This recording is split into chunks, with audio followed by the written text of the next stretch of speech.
Hospital లేక తన భర్తను కోల్పోయింది. 20 ఏళ్ల తర్వాత తనే ఒక హాస్పిటల్ నిర్మించింది. ఇది సుభాషిణి మిస్ట్రీ కథ. వెస్ట్ బెంగాల్ లో ఉండే సుభాషిణి ఒక సాధారణ మహిళ. ఒకరోజు తన భర్త తీవ్రమైన అనారోగ్యానికి గురయ్యాడు. డాక్టర్స్ ఉన్నారు, ట్రీట్మెంట్ కూడా ఉంది. కానీ ట్రీట్మెంట్ కి సరిపడా డబ్బు వాళ్ళ దగ్గర లేదు.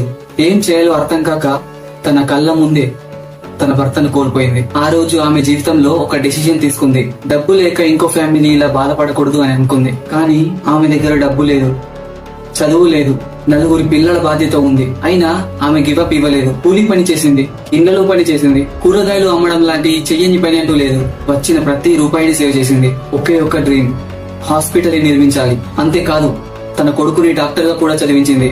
దాదాపు 20 ఏళ్ల తర్వాత ఒక చిన్న క్లినిక్ స్టార్ట్ చేసింది. ఆ చిన్న క్లినిక్ ఈ రోజు హ్యూమానిటీ హాస్పిటల్ గా మారి వేలాది పేదలకు ట్రీట్మెంట్ అందిస్తోంది. ఒకప్పుడు హాస్పిటల్ లేక తన భర్తను కోల్పోయిన అదే మహిళ ఈ రోజు వేలాది మందికి కొత్త జీవితాన్ని ఇస్తుంది. ఆమె పేరు సుభాషిణి మిస్ట్రీ. అందుకే భారత ప్రభుత్వం ఆమెను పద్మశ్రీతో సత్కరించింది.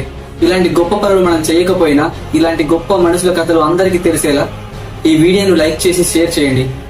మరిన్ని వీడియోస్ కోసం మన ఛానల్ ఇప్పుడే సబ్స్క్రైబ్ చేసుకోండి.